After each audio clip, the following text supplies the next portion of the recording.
heavy wooden door to the Sistine Chapel has been closed and locked, signaling the start of the process to elect the next pope. The priest in charge of the election told everyone who was not participating to leave the hall before locking the door today.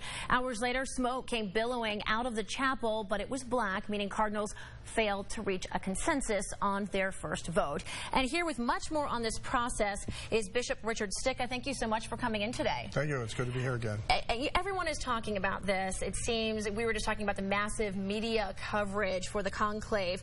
No surprise, though, that black smoke was seen today after the first round. Yeah, I think the first round basically tries to determine who might be a candidate. So probably a number of names will surface, and then they'll eventually be filtered out at some point. Can you walk us through what it's really like once they close the doors? Because some people think it's more like a political process where there's actually people standing up and kind of, arguing or fighting for their man. I shouldn't say fighting, but, championing their cause. But there's no talking, is my understanding. The whole purpose of this is the vote, and it takes about an hour and a half because each cardinal goes up to the chalice, puts his ballot in, and says a prayer before that, and then they count the ballots and such. So it's about an hour and a half, but it's total prayer. And very ceremonial, very, just like we saw the oath of secrecy today. It's my understanding it's very much like what we witnessed today before they closed those doors. Yeah, the prayer that they say before they put the ballot in, as I stand before Jesus Christ, this man I vote for, and then they write his name. How many rounds do you think? I know that's putting a lot out there asking you this, but how many rounds do you think we'll see?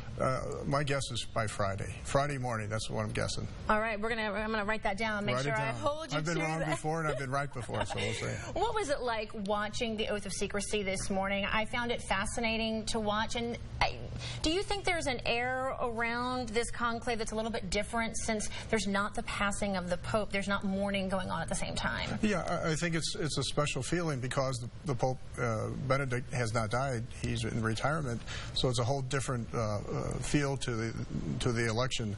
For me to watch it on TV, it was special because I live with two of the cardinals and I know a number of them by name, so I saw friendly faces.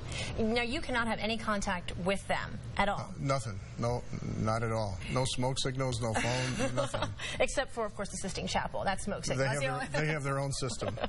But we were also talking about the jamming of electronic systems. There's actually a jamming in place in the Sistine Chapel to make sure that there's no electronic messages being sent either way? Well, apparently back in the 70s when John Paul was elected, there was some thought that the Soviet Union was bugging the conversation going on because they were concerned that a Polish cardinal might be elected. One last really quick question here.